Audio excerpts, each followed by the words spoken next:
আমাদের লাইফ সায়েন্সের যে পার্টটা আমরা পড়ছিলাম সেটা হচ্ছে জনন পড়ছিলাম। তো জননের আমরা দুটো পার্ট পড়েছিলাম, একটা হচ্ছে যৌন জনন, আরেকটা হচ্ছে অযৌন জনন। ঠিক আছে, মানে এই দুটো পার্টের মধ্যে যেটা আমাদের আলোচনা হয়েছে সেটা হচ্ছে অযৌন জনন। সেটা আমাদের পার্ট কমপ্লিট হয়েছে। আজকে যেটা জানবো সেটা হচ্ছে অঙ্গজ জনন। খুব ভালো করে বুঝবে, যেটা আজকে জানবো সেটা হচ্ছে অঙ্গজ জনন। অঙ্গজ অযৌন জননের পার্ট। শোনো, এই যে আমরা বললাম এটা আমরা শিখবো আজকে, বুঝবো, জানবো, মানে অ্যাকচুয়ালি আমরা আলোচনা করব। মুখস্থ জিনিস কম, এখানে বোঝার জিনিস বেশি। সত্যি কথা বলতে বিজ্ঞানের কোনো পার্টেই মুখস্থ হুবহু লাইন বাই লাইন করার দরকার নেই, সংজ্ঞা ছাড়া। সংজ্ঞাগুলো একটু মুখস্থ করতে হয়, কারণ সংজ্ঞা লেখার সময় আমাদের অনেক সময় ভুলভ্রান্তি হয়ে যায় নিজে লিখতে গেলে। সেই জন্য এটা ভুল না যেন না হয়, তাই আমরা সংজ্ঞাগুলো একটু মুখস্থ রাখার চেষ্টা করি। কিন্তু যখন কোনো ব্যাখ্যা আসে, কোনো কিছু আলোচনা করতে বলে, সেক্ষেত্রে আমরা কিন্তু মুখস্থ লাইন বাই লাইন করব না। আমরা ব্যাপারটা বুঝে নিজের ভাষায় সুন্দর করে লেখার চেষ্টা করব। ঠিক আছে, তো দেখো লেখা আছে অঙ্গজ জনন। দেখো নামের মধ্যেই কিন্তু লুকিয়ে আছে অঙ্গ। তাহলে উদ্ভিদের মানে অ্যাকচুয়ালি এই জননটা মেইনলি দেখা যাচ্ছে গাছেদের ক্ষেত্রে বা উদ্ভিদের ক্ষেত্রে।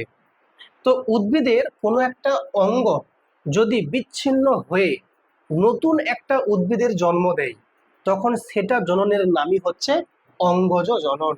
অঙ্গজ কথার মানে হচ্ছে অঙ্গ থেকে জন্ম যার, তার নাম হচ্ছে অঙ্গজ।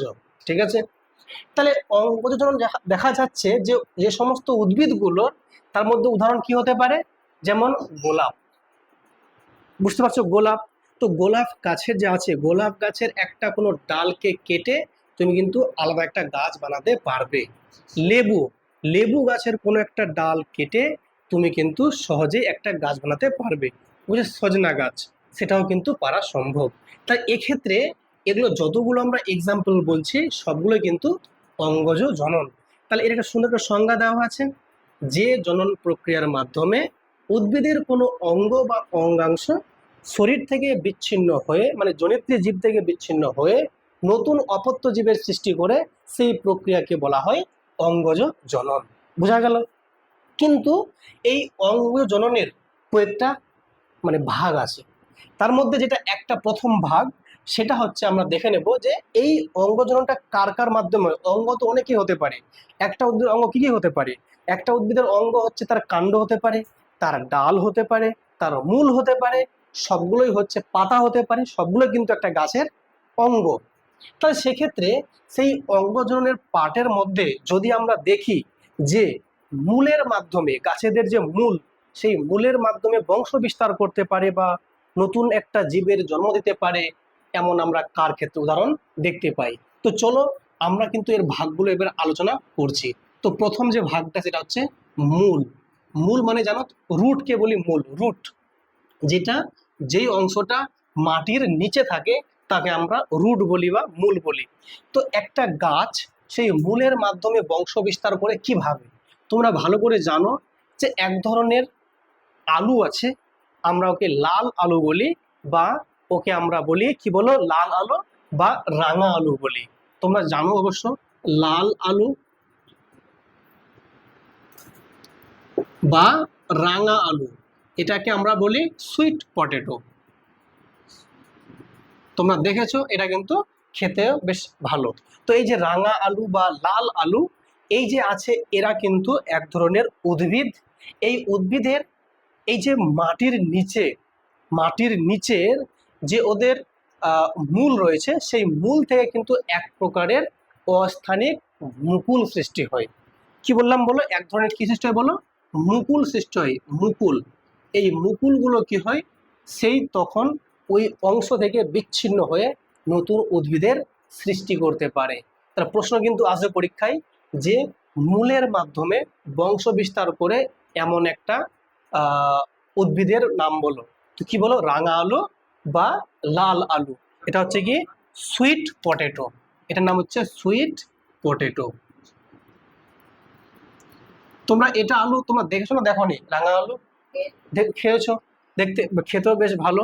কিন্তু সব থেকে যেটা মানে বড়সড় একটা ব্যাপার যে এই আলুতে মানে আমরা কিন্তু যেটা এই নর্মাল আলু আছে এর মতো শর্করা নেই, এর মতো সুগার নেই। এই আলুটাতে সুগারের পরিমাণ অনেকটা কম, এর ফলে এই আলুটা অনেকটা গুণগত মানে পরিপূর্ণ। ঠিক আছে, যাই হোক, তো আশা করি ব্যাপারটা বুঝতে পেরেছো। তাহলে নাম্বার 2 যদি আমরা দেখি, সেটা হচ্ছে কাণ্ডের মাধ্যমে। কাণ্ড, তো কাণ্ডকে আমরা কি বলি? স্টেম মানে কাণ্ড, স্টেম। ঠিক আছে, কাণ্ড। তো এই কাণ্ড মানে কোনটা বলতো? মাটির উপরের যে অংশটা, যেটা গুড়িটা আছে, তাকে আমরা কাণ্ড বলি। তো সেই কাণ্ডের মাধ্যমে অঙ্গজন সম্পন্ন করে কোন উদ্ভিদগুলো, যেমন মূলের মাধ্যমে বললাম লাল আলু, তাহলে এই কাণ্ডের মাধ্যমে ঘটাচ্ছে কারা? তো কাণ্ডের মাধ্যমে ঘটাচ্ছে যে সমস্ত তোমার গাছেরা, যেমন আমি বলে দিচ্ছি তোমার গিয়ে এই যে গোলাপের কথা বললাম, গোলাপ হতে পারে, বা আরো অনেকগুলো জিনিস জীব আছে যাদের কিন্তু আমরা এই কাণ্ডের মাধ্যমে দেখতে পাই। এবার কাণ্ডের মধ্যে আবার পার্ট আছে। তোমরা জানো ভালো করে যে এই যে আলু, যেটা নর্মাল আলু বা আদা বা ওল, এদের ক্ষেত্রে তোমরা কিন্তু জানো এদের কিন্তু ভূ নিম্নস্থ কাণ্ড দেখা যায়। তাহলে যেটা হচ্ছে ভূ নিম্নস্থ কাণ্ড, দেখো ভালো করে একটু যদি লক্ষ্য করো, যে কথার মধ্যেই দেখতে পাচ্ছ লেখা আছে ভূ নিম্নস্থ, মানে ভূ মানে মাটি, তো মাটির নিচে কাণ্ড। তো আলু, আলু দেখবে তোমরা ভালো করে, আলুর মধ্যে কিন্তু পর্ব থাকে। একটা আলু যদি বাজারে দেখো, যখন ওখান থেকে মুকুল সৃষ্টি হয়, তোমরা দেখেছো লক্ষ্য করে, যে যখন একটা মুকুল সৃষ্টি হয় সেই একটা আলু থেকে, তো সেটা কিন্তু অ্যাকচুয়ালি মাটির নিচে যখন ওকে আমরা মানে করি আর কি, পুঁতি, তো সেক্ষেত্রে কিন্তু সেই ভূ নিম্নস্থ কাণ্ড থেকে কিন্তু অস্থানিক মুকুল সৃষ্টি হয়। সেই মুকুলের মাধ্যমে নতুন উদ্ভিদেরা জন্ম দেয়। তাহলে সেক্ষেত্রে আমরা কিন্তু ইজিলি বলতে পারি যে ভূ নিম্নস্থ কাণ্ড থেকে যে সমস্ত উদ্ভিদেরা এই জননটা সম্পন্ন করছে তারা কারা? একটা হতে পারে আদা, একটা হতে পারে আলু, ওল ইত্যাদি। তাহলে এই সমস্ত জীবগুলো কিন্তু সহজেই ভূ নিম্নস্থ কাণ্ডের মাধ্যমে বংশ বিস্তার করতে পারে, শুধুমাত্র অস্থানিক মুকুল সৃষ্টির মাধ্যমে। আশা করি ব্যাপারটা ক্লিয়ার হয়েছে। তোমরা কিন্তু দেখেছো যে আলুগুলো যখন মানে মাটিতে রাখা হয়, যখন যদি দীর্ঘদিন হয়ে যায়, মানে যদি ম্যাচিওর থাকে, সেক্ষেত্রে কিন্তু এক ধরনের মুকুল সৃষ্টি হয়, মানে গাছ সৃষ্টি হয়। দেখবে ছোট ছোট এক ধরনের ফুলের মতো অংশ বের হয় সাইড থেকে, ওগুলোকে আমরা কিন্তু মুকুল বলছি। ব্যাপারটা বোঝা গেছে? আচ্ছা, এরপর যদি বলি এই কাণ্ড থেকেই আরো এক প্রকার জীব আছে যারা কিন্তু সহজেই বংশ বিস্তার করতে পারে। যেমন তোমাদের যদি আমি বলি, তোমরা কিন্তু দেখেছো সেই সমস্ত জীবগুলো, যেমন তোমার গিয়ে শুষ্নি। শুষ্নি এক ধরনের দেখবে যে শুষ্নি জলে থাকে অনেক সময়। তারপর যেমন তোমার গিয়ে থানকুনি, তোমরা নাম শুনেছো, এসব কিন্তু বেশ, এসব কিন্তু এক ধরনের ভেষজ উদ্ভিদ। এখান থেকে অনেক রকমের কিন্তু মানে অনেক ধরনের মানে ঔষধ পাওয়া যায় এদের। হুম, এই যে থানকুনি হোক বা শুষ্নি হোক, এই সমস্ত গাছগুলো যে আছে, এই সমস্ত গাছগুলো কিন্তু যখন জলে এরা থাকে, তো সেক্ষেত্রে এক ধরনের যে ধাবক, ধাবক এদের দেখা যায়, সেই ধাবক থেকে কিন্তু এরা কি করবে? ওই অস্থানিক মূল সৃষ্টি করে এরা কিন্তু সহজেই বংশ বিস্তার করতে পারবে। মানে ওটা মানে এই যে ধাবকটা আছে, এই ধাবকটা খণ্ডিত হয়ে আলাদা পার্ট হয়ে বিচ্ছিন্ন উদ্ভিদ সৃষ্টি করবে। তো এই ধাবকের মাধ্যমে এটা খেয়াল রাখবে। আর একটা যেটা হচ্ছে, যেটা মোস্ট ইম্পর্টেন্ট, সেটা হচ্ছে তোমার কচুরি পানা। তোমরা দেখেছো যে এই যে বর্ষাকালে যে নদী হয় বা পুকুর দিঘিতে দেখবে কচুরি পানায় ভরে যায়, ভরে যায়। তো ওই কচুরি পানা যে আছে, এদের দেখবে যে মানে গাছটা যে থাকে, পাতাগুলো দেখবে বেশ মানে পাতার যে অংশটা মানে কাণ্ডের যে অংশটা দেখবে বেশ মনে বাতাস ভর্তি আছে, চাপলে কিন্তু দেখবে ভিতরের মধ্যে বাতাসটা একটা বাইরে বেরিয়ে আসছে। তো সেখানে কি থাকে এদের, এই যে মানে মানে জলে ভেসে থাকে, ঠিক আছে, সেই যে ধাবকটা বা অর্ধ ধাবক বলছি আমরা, সেই অর্ধ ধাবক, এখান থেকে কিন্তু এরা কিন্তু সহজেই ওই বিচ্ছিন্ন হয়ে আলাদা করে নতুন উদ্ভিদের জন্ম দিতে পারে। কিন্তু এখান থেকে এক ধরনের কিন্তু অস্থানিক মূল সৃষ্টি হয়।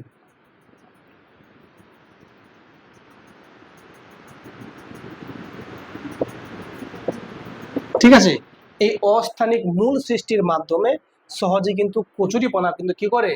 বংশ বিস্তার করতে পারে। মানে নতুন উদ্ভিদের জন্ম দিতে পারে। ঠিক আছে, এরকম আরো এক্সাম্পল আছে। তো এবার যতগুলো পেলাম, এরা কিন্তু দেখো ভালো করে লক্ষ্য করো, এগুলোতে কিন্তু মানুষের কোনো হাত নাই, এরা নিজেরাই করছে। এই যে লাল আলু, একে একে আমরা কি নিজে থেকে করছি না নিজে থেকে এরা মুকুল সৃষ্টি করছে? নিজে থেকেই। তো যতগুলো আমরা পার্ট জানলাম, সবগুলো পার্ট কিন্তু হচ্ছে ন্যাচারাল ওয়েতে বা প্রাকৃতিক অঙ্গজ জনন। এই সবগুলো পার্ট হয়ে গেল প্রাকৃতিক।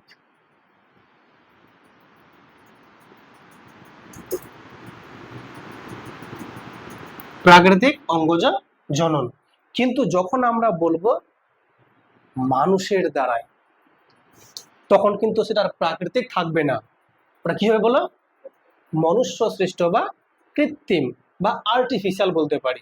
তো শোনো, প্রাকৃতির মধ্যে যেন মূল গেল, মূল দিয়ে গেল, কাণ্ড হলো, তো পাতাও তো হতে পারে। তো চলো এবার পাতার মাধ্যমে যদি বলি পাতা, তাহলে সেই পাতার মাধ্যমে যদি আমি বলি এখন পাতা কি বলে, একে লিফ বলে, লিফ মানে পাতা। তাহলে সেই পাতার মাধ্যমে যেটা দেখাচ্ছে বংশ বিস্তার বা জীবের সংখ্যা বৃদ্ধি ঘটাচ্ছে পত্রাশ্রয়ী উদ্ভিদ। কি বলো? পত্রাশ্রয়ী বা সরি পাথরকুচি। তোমরা পাথরকুচির গাছের নাম শুনেছ? পাথরকুচি এমন এক ধরনের গাছ, যেই গাছের পাতা, যদি এটা একটা পাতা হয়, যদি এটা একটা পাতা হয়, এটা একটা পাতা হয়, তো এই পাতা যে আছে, এই পাতার কিনারা বরাবর, এই কিনারা বরাবর এরকম দেখবে এক ধরনের অস্থানিক মুকুল সৃষ্টি হবে, আর দিয়ে এখান থেকে নিচের দিকে এরকম কিছু মূল পাওয়া যাবে, এরকম নিচের দিকে মূল সৃষ্টি হবে, আর উপর দিকে এরকম এক ধরনের গাছের জন্ম নেবে। কথা বুঝতে পারছো কি? এর ফলে কি হবে, এই পাথরকুচি গাছের যে পাতাটা আছে, যেখানে পড়বে মাটিতে, সেখানে এই যে অস্থানিক মুকুলগুলো সৃষ্টি হচ্ছে, এই মুকুলের মাধ্যমে নতুন গাছ জন্ম নেবে, আর যেগুলো হচ্ছে মূলগুলো মাটিতে গিয়ে বিচ্ছিন্ন হয়ে আলাদা আলাদা গাছের জন্ম নেবে। তো এটা হচ্ছে অ্যাকচুয়ালি পাতার মাধ্যমে অঙ্গজ জনন।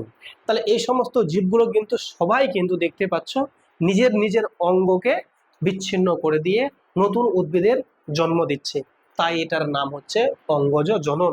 এই সবগুলো জননে মানুষের কোনো রকম সাহায্য ছাড়াই ঘটেছে, সেক্ষেত্রে এটার নাম দিচ্ছি আমরা প্রাকৃতিক অঙ্গজ জনন বা ন্যাচারাল বলছি ব্যাপারটাকে। তো এবারে চলে আসবো, দেখে নেবো আমরা কৃত্রিম বা আর্টিফিশিয়াল, যেখানে দেখবো মানুষের হাত থাকবে। ঠিক আছে, ব্যাপারটা বোঝা গেছে না যায়নি? যায়নি বোঝা গেছে? আচ্ছা ফাইন। দেখো, তো এবার যেটা আমরা দেখব, সেখানে কিন্তু মানুষ নিজে থেকে কাজটা সম্পন্ন করাবে। এখানে এই জননটা মানুষ নিজে হাতে সম্পন্ন করবে, তাই এটার নাম কৃত্রিম অঙ্গজ জনন।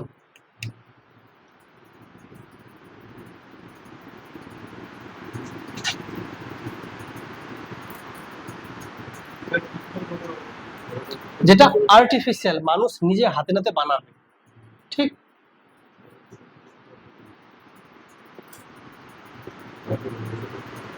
খুব ভালো করে বোঝো। কৃত্রিম কথার মানি হচ্ছে যেটা মানুষ নিজে বানিয়েছে। এই যে মাইকটা দেখছো, মাইকটা মানুষ নিজে বানিয়েছে না পাওয়া গেছিল কোথায় কুড়িয়ে? এটা মানুষ বানিয়েছে, আমি গিয়ে কিনেছি, এটা হচ্ছে কৃত্রিম। কিন্তু যদি বলি গাছটা মানুষ বানিয়েছে হাত দিয়ে, গাছটা গাছ নিজে জন্মগ্রহণ করেছে, এটা হচ্ছে প্রাকৃতিক। বীজ তো তুমি তো বীজ দিলে, এবার গাছটা যে জন্মগ্রহণ হয়েছে, তুমি কি একটু করে মানে দিয়ে দিয়ে তুমি বড় করছো ওকে? হ্যাঁ, আগে বলো, এই যে এটা আছে, যেদিকে এদিকে বোঝো, এটা কৃত্রিম না ন্যাচারাল? ন্যাচারাল এটা মেকার তো বলছি। কৃত্রিম, কৃত্রিম মানে মানুষ বানিয়েছে, আর প্রাকৃতিক মানে হচ্ছে যেটা আগে থেকে ছিল, মানুষ বানাতে পারবে না। বুঝো, কৃত্রিম অঙ্গজ জনন মানে বংশ বিস্তার তো অবশ্যই করবে, কিন্তু আর্টিফিশিয়াল ভাবে। এর অনেকগুলো ভাগ আছে। তো যেটা প্রথম ভাগ সেটা হচ্ছে কাটিং। কি নাম? কাটিং, বা একে আমরা বাংলায় বলি শাখা কলম। আরেকটা হচ্ছে জোর কলম, একে নাম বলি গ্রাফটিং। ঠিক আছে, তাহলে এর মানে তিনটে আছে পার্ট, এর তিনটে পার্ট। সেই তিনটে পার্টের মধ্যে যেটা প্রথম পার্ট সেটার নাম হচ্ছে কাটিং। কাটিং, একটার নাম হচ্ছে কি গ্রাফটিং,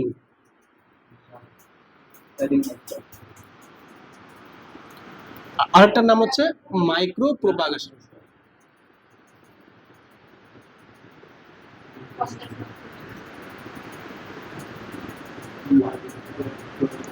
কি বললাম? একটা কাটিং, একটা গ্রাফটিং, একটা মাইক্রো প্রোপাগেশন।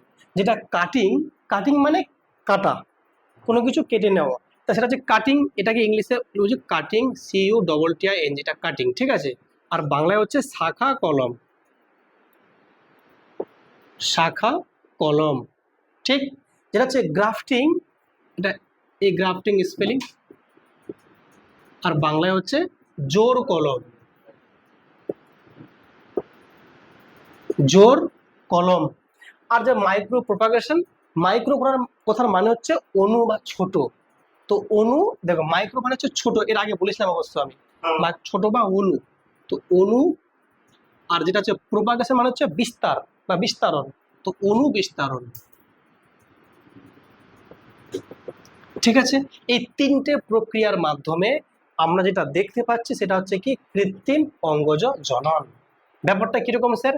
চলো আমরা আজকে যেটা আলোচনা করব সেটা হচ্ছে প্রথমে কাটিং বা শাখা কলম। তোমরা কিন্তু প্রায় হামেশাই শুনেছো যে এটা আম গাছের কলম আছে বা আম গাছের একটা শাখা কলম আছে। এক্ষেত্রে কিন্তু কি হয়, গাছে আমের যে ফলনটা ভালো হবে, উন্নত মানের ফসল বা ফল ধরবে, এটা কিন্তু আমরা বলি। তো চলো ব্যাপারটা কিরকম হয় শোনো মন দিয়ে। দেখো, কাটিং কথার মধ্যে কিন্তু বুঝতে পারছো কোনো একটা গাছের ডালকে কেটে আমরা কি করব, নতুন ভাবে একটা নতুন গাছের জন্মদান দেব, তার নামই হচ্ছে কাটিং। ব্যাপারটা কিরকম স্যার? চলো ধরে নাও আম গাছ, আম আম না বলে আমরা নিয়ে নেবো একটা গোলাপ, ঠিক আছে, গোলাপ গাছ। তো এই যে শোনো, এটা একটা মনে করো গোলাপ গাছ, মনে করো এটা একটা গোলাপ গাছের কোন একটা অংশ, একটা ডাল, ঠিক আছে। আর এগুলো হচ্ছে কি গোলাপ ফুলের কাটা, কাটা, ঠিক আছে এগুলো, হ্যাঁ এটা গোলাপ ফুলের কাটা, ঠিক আছে। এই গোলাপ ফুলের যে কাটা আছে, আর এখানে কি করলাম, এভাবে আমরা কিন্তু একটু হালকা নরম মাটি নিয়ে নিয়েছি, ভেজা মাটি, আর এটা কি করলাম এখানে দিয়েছে গে, এখানে একে পুঁতে দিয়েছি, ঠিক আছে। এবার এই যে আছে, এইবার কি হলো, এখান থেকে দেখবে কিছুদিন পর যে কাটা অংশটা আছে এখান থেকে এক ধরনের কি হবে, মুখ মানে মূল সৃষ্টি হবে, অস্থানিক মূল সৃষ্টি হবে। আর অবশ্যই এটা দৈর্ঘ্য হতে হবে মোটামুটি 20 থেকে 30 সেন্টিমিটার মিনিমাম, বেশি হলেও চলবে। তো এটা 20 থেকে 30 সেন্টিমিটার দৈর্ঘ্যের একটা কি লাগবে বলো, সেটা হচ্ছে একটা কাণ্ড লাগবে। এই যে কাটিং করেছি আমি, মানে কেটে নিয়ে এসেছি, আর দিয়ে নরম ভেজা মাটিতে আমি 3 থেকে 4 দিন বা বেশ কয়েকদিন আমি এটাকে মাটিতে পুঁতে রাখবো। তাহলে কি দেখা যাবে, যে যেখানে কাটা অংশটা আছে এখান থেকে এক ধরনের মূল সৃষ্টি হবে, কি বলো, মূল সৃষ্টি হবে। সেই মূলগুলো সৃষ্টি হয়ে মাটিতে কানেক্টেড হয়ে যাবে, আর এখান থেকে দেখবে এখান থেকে মুকুল সৃষ্টি হবে, কি বলো এভাবে মুকুল সৃষ্টি হবে। সেই মুকুলগুলো থেকে কি হবে, আলটিমেটলি দেখবে এখান থেকে নতুন করে আবার পাতা জন্ম নেবে। বুঝলে কি বুঝলে না, কিভাবে পাতাগুলো জন্ম নেবে, মানে এটা কিন্তু আমরা কিন্তু সহজেই দেখতে পাবো। তার আবার বলছি ব্যাপারটা, যে কাটিং মানে হচ্ছে কোনো একটা গাছের কোনো একটা ডাল কেটে নিয়ে এসে ভেজা মাটিতে বেশ কয়েকদিন পুঁতে রাখবো। যে কাণ্ডটাকে আমরা কেটে নিয়ে আসবো সেটা মিনিমাম 20 থেকে 30 সেন্টিমিটার দৈর্ঘ্যের বিশিষ্ট হতে হবে, এবং এখানে বেশ কয়েকদিন মাটিতে পুঁতে রাখলে অবশ্যই নরম ভেজা মাটিতে এখান থেকে এক ধরনের মূল সৃষ্টি হবে। সেই মূলগুলো মাটিতে হয়ে যাবে কানেক্টেড বা যুক্ত হয়ে যাবে। আর এই যে ডালটা আছে, ডালের পার্শ্বদেশ থেকে শুরু হবে মুকুল, এবং সেই মুকুল থেকে আমরা দেখতে পাবো যে নতুন নতুন পাতার জন্মগ্রহণ হচ্ছে, এবং এটা একটা নতুন একটা গাছে রূপান্তরিত হয়ে গেল। তাহলে একটা বিশাল আকৃতির গাছ থেকে একটা আমরা ছোট একটা আলাদা গাছ জন্ম দিতে পারলাম। এই কাজটা কে করলো, মানুষ নিজে হাতে করেছে, তাই এটার নাম কৃত্রিম অঙ্গজ জনন। তাহলে কাটিং বা শাখা কলম, বোঝা গেল ব্যাপারটা? না কোনো সমস্যা বুঝতে? এটা কিন্তু যেমন আমি দেখলাম গোলাপ ফুল দেখলাম, এটা কিন্তু হতে পারে তোমার গিয়ে এর ক্ষেত্রে হয়, লেবুর ক্ষেত্রেও হয়, জাম গাছের ক্ষেত্রেও হয়, আমের ক্ষেত্রেও হয়। বোঝা গেল? শোনো মন দিয়ে, তাহলে কাটিং আশা করি ক্লিয়ার। এবার চলে আসো গ্রাফটিং বা জোর কলম। বলে তো দিচ্ছে গ্রাফটিং বা জোর কলম। জোর কথার মানে কি? জোড়া লাগাবো। কি লাগাবো? জোড়া। তাহলে একটা গাছ হবে অত উন্নত নয়, মানে গাছটা হবে অনুন্নত। আম গাছে যদি বলি, শোনো কথা বলো না, আম গাছ বলছি, একটা আম গাছ আছে, যে আম গাছের ফলটা উন্নত নয়, মানে টক জাতীয় ফল, ঠিক আছে। আর একটা গাছ দেখলাম উন্নত মানের গাছ। এই উন্নত মানের গাছের ডাল আর অনুন্নত মানের গাছ, দুটো ডালকে একসঙ্গে নিয়ে এসে দিলাম জোড়া লাগিয়ে, এটার নামই হচ্ছে গ্রাফটিং বা জোর কলম। ব্যাপারটা কিরকম? গ্রাফটিং বা জোর কলম ব্যাপারটা কি? এটা একটা ধরে নাও টবে করে গাছ রাখা আছে। এই গাছটা যে আছে, এই গাছটা মনে করো, এই গাছটা এভাবে পাতাগুলো আছে।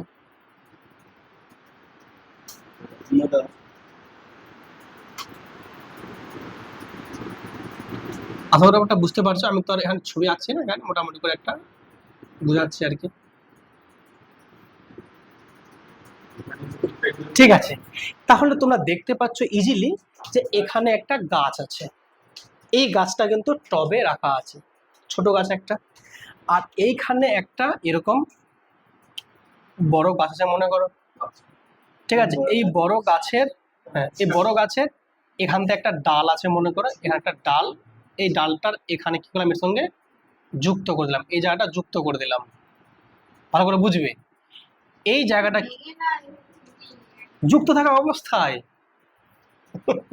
ভালো করে বুঝো, এই গাছটা যে আছে, এই গাছের যে ডালটা আর এই মেন গাছটা কি করলাম, এখানে একটা জায়গায় আগে প্রথমে কাটতে হবে। কোন জায়গাটা? গাছের যে এটা অংশ আছে, এটা যদি একটা যদি ডাল হয়, ডালের এই জায়গাটা তোমাকে একটু চেঁচে নিতে হবে।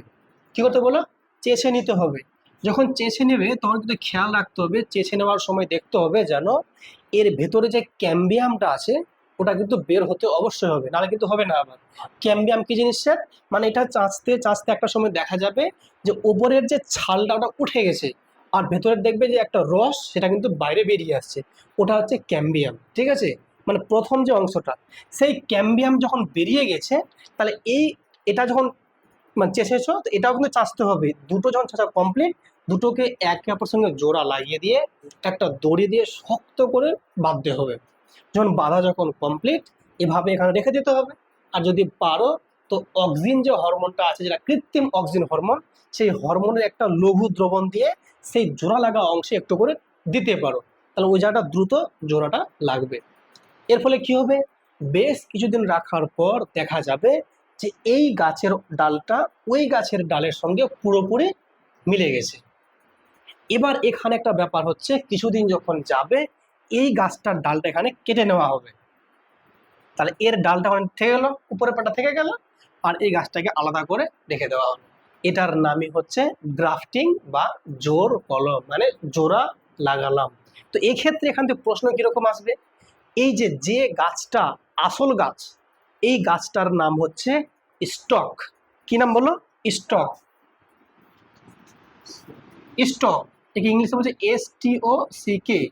আর যেটা তুমি গাছের তুমি ডালটা ওখানে কানেক্ট করলে, সেটা গাছের নাম হচ্ছে সিয়ন, SCION বা দন্তশস্য অন্ত্যেষ্টিয় দন্তন্য। ব্যাপারটা আশা করি বোঝা গেছে। তাহলে স্টক আর সিয়ন কি জিনিস? স্টক মানে হচ্ছে বলতে হবে মূল সহ যে গাছের সাথে অন্য কোনো গাছের ডালকে জোড়া লাগানো হয়, তাই সেই গাছটিকে বলছি আমরা স্টক।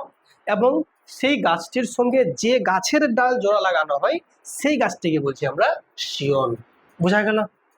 এবারে স্টক সিয়নের ব্যাপারটা তোমাদের পরীক্ষা কিন্তু আসবে, স্টক কি সিয়ন কি। তো ছবিটা আশা করি বোঝা গেছে। বলো এখানে কোনটা, এটা স্টক না এটা স্টক? ডান দিকেরটা স্টক, এটা সিয়ন। কেমনি খেয়াল রাখবে, স্টক শুনে যেন মনে হচ্ছে স্টপ, এর মানে কি এ নিজে স্টপ থাকবে। আর সিয়ন মানে কি এখান থেকে ছিনিয়ে নেব অন্য কাউকে দেব। সিয়ন মানে ছিনিয়ে ওকে দে। স্টক মানে কি, এই স্টক হয়ে আছে, দাঁড়িয়ে আছে। আর সিয়ন মানে কি, নিয়ে ওকে দেবে, এটা সিয়ন। ঠিক আছে, তা স্টক মানে স্টক হয়ে আছে, দাঁড়িয়ে আছে। একে কাটবো না আমরা, এতে নিজে গাছ, আসল গাছ। ওই সিয়নকে কেটে এর সঙ্গে জুড়ে দিলাম। এটার নাম হচ্ছে গ্রাফটিং বা জোর কলম। তার ক্ষেত্রে দেখা যায়, এর দেখাবে আম, জাম, লেবু, গোলাপ, গোলাপ না, এই আম, জাম, লেবু, তারপর তোমার কি বলো, এই যেমন তোমার কি এরকম অনেকগুলো গাছ আছে। লেবুটা বেশি দেখা যায় এই জিনিসটাতে, ঠিক আছে। আমের ক্ষেত্রে দেখা যায়, কিন্তু আমি কিন্তু অনেকবার দেখবে তোমরা বাগানে যে অন্য গাছের চারা এনে আম গাছে লাগিয়ে দিয়েছে অনেকগুলো, দেখেছো না? তো সব হচ্ছে জোর কলম বা গ্রাফটিং। হ্যাঁ, লাভ এটাই হবে যে যদি এই গ্রাফটিং করা হয়, তাহলে এই যে আগের যে গাছটা ছিল, এই গাছটা কেমন ছিল, অনুন্নত, মানে অত উন্নত জাতের গাছটা ছিল না। আর এটা কেমন গাছ, উন্নত জাত।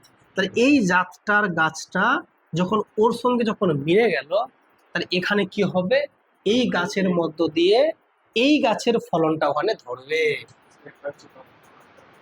বুঝলে? এর ফলে এই গাছটা এখন দামি গাছ হয়ে গেল। বুঝলে কি বুঝলে না? তো জোর কলম এটা করা, এটাই উদ্দেশ্য। তাহলে এর মাধ্যমে কিন্তু আমরা এই একটা নতুন মানে গাছকে আমরা জন্ম দিতে পারলাম এই গাছের ডাল থেকে। এটার নামই হচ্ছে গ্রাফটিং বা জোর কলম। এবার একটা ব্যাপার আছে, যে এই যে আমরা বললাম জোর কলম বা গ্রাফটিং, এটা কোন কোন গাছের ক্ষেত্রে সম্ভব? এটা শুধুমাত্র দ্বিবীজপত্রী গাছেদের ক্ষেত্রে সম্ভব। কেন স্যার? কারণ দ্বিবীজপত্রী গাছেদের ক্ষেত্রে কি দেখা যায়, যে ওদের যে ক্যাম্বিয়ামটা আছে ওটা সক্রিয় থাকে এবং ওটা দেখা যায়, ওটা ঠিকমতো ওর সঙ্গে কানেক্টেড হতে পারে। যারা একবীজপত্রী তাদের কিন্তু ওই ক্যাম্বিয়ামটা নিষ্ক্রিয় থাকে, বা নিষ্ক্রিয় বললে ভুল হবে, ওখানে ওরকম মানে চেষে দেওয়ার পর কানেক্টেড হবে না। তাহলে এটা একমাত্র সম্ভব দ্বিবীজপত্রী গাছেদের ক্ষেত্রে। তো যেমন আমের ক্ষেত্রে বললাম, জামের ক্ষেত্রে বললাম, বোঝা গেল? তো এখানে কিন্তু সহজেই কিন্তু আমাদের একটু মনে রাখতে হবে। এই প্রসঙ্গে আরেকটা কথা বলতে হবে, যে জোর কলম বা গ্রাফটিং জিনিসটা অনেক ভাগ আছে, এর আবার এর অনেক ভাগ আছে। যেমন এই যে বললাম যে স্টক আর সিয়ন ব্যাপারটা বললাম, তো একটা হচ্ছে সিয়ন গ্রাফটিং, আরেকটা হচ্ছে বার্ড গ্রাফটিং। কি বললাম? একটা হচ্ছে সিয়ন গ্রাফটিং,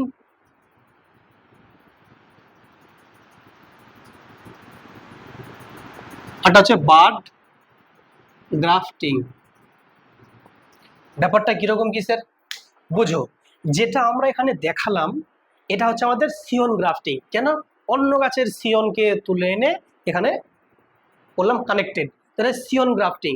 কিন্তু যখন বলছে বার্ড গ্রাফটিং, বার্ড মানে কি, তোমরা বলেছিলে এর আগের দিন, তোমরা মানে পড়েছো, বার্ড মানে কি এক ধরনের কোরক, বার্ডিং পড়েছিলাম, বার্ডিং, কোরক, কোরক উদ্গম পড়েছিলাম। তো বার্ড মানে কি এক ধরনের সাইড থেকে দেখছিলাম এক ধরনের কোষ মানে মানে প্রসারিত হয়ে এক ধরনের কোরক সৃষ্টি হচ্ছিল, পরে ওটা শরীর থেকে বিচ্ছিন্ন হয়ে আলাদা জীব উৎপন্ন হচ্ছিল। কার ক্ষেত্রে বলো তো? যেমন হাইড্রার ক্ষেত্রে, বলো কার ক্ষেত্রে? হাইড্রার ক্ষেত্রে, ইস্টের ক্ষেত্রে, তোমাদের মনে আছে ভালো করে? তো সেই জিনিসটা যদি আলোচনা করতে যাই, তাহলে বার্ড গ্রাফটিং ব্যাপারটা কিরকম, কি ওর মতোই একটু আলাদা। কিরকম? ধরে নাও এই যে একটা গাছ আছে, ঠিক আছে, বা এইরকম একটা গাছ আমি এখানে আঁকলাম, এই যে গাছটা এখানে আঁকলাম, ঠিক আছে, এটা গাছ মনে করো, ঠিক আছে, এই যে গাছটা আছে, এই গাছটার ক্ষেত্রে এখানে কি করলাম, এখানে একটা এরকম একটা দিলাম, ছিদ্র করে দিলাম। ছিদ্র বললে ভুল হবে, মানে এরকম গাছটাতে ছালটা আছে না, ছালটাকে কাটবো কিরকম, টি আকৃতির শেপ করে, এরকম টি আকৃতির শেপ করে গাছটা কাটলাম, ছালটা কাটলাম, ঠিক আছে। প্রথমে এরকম কাটলাম আগে, তারপর এভাবে কাটলাম, তাহলে টি আকৃতির সম্পন্ন করে যেন ক্যাম্বিয়াম যেন দেখা যায়, হ্যাঁ, ক্যাম্বিয়াম যেন দেখা যায়, আমি কাটলাম। আর কি করলাম, এখানকার একটা কি করলাম, ডালকে বা সিয়নকে নিয়ে এসে মানে এইখানে এসে রেখে দিলাম। সিয়ন বললে ভুল হবে, ওখানকার যে মুকুলগুলো, কি বলো, মুকুল, এখান থেকে অস্থানিক মানে মুকুলগুলো এখান থেকে যেগুলো গাছের মুকুল, এখান থেকে মুকুলটাকে নিয়ে এসে এখানে এভাবে করে বসিয়ে দিলাম, ঠিক আছে। আর দিয়ে এখানে এটাকে ভালো করে টাইট করে বেঁধে দিলাম। এর ফলে কি হবে, কিছুদিন পর দেখা যাবে যে এখান থেকে নতুন করে সৃষ্টি হচ্ছে, ডালপালা সৃষ্টি হচ্ছে। তো এটার নাম হচ্ছে বার্ড গ্রাফটিং। কেন? বার্ডের মতো ব্যাপারটা হলো, আর আর এটা কি ছিল? সিয়ন। কেন? এখানে আমরা সিয়ন নিয়ে আসছিলাম অন্য গাছ থেকে। তাহলে সিয়ন গ্রাফটিং আর একটা বার গ্রাফটিং, আশা করি আপনার ক্লিয়ার হয়েছে তাহলে। তো আমরা এই কাটিং গ্রাফটিং পুরোটা আমাদের কিন্তু মোটামুটি ক্লিয়ার। আমরা নেক্সট ডে করব প্রোপাগেশন বা অনুবিস্তার। ঠিক আছে।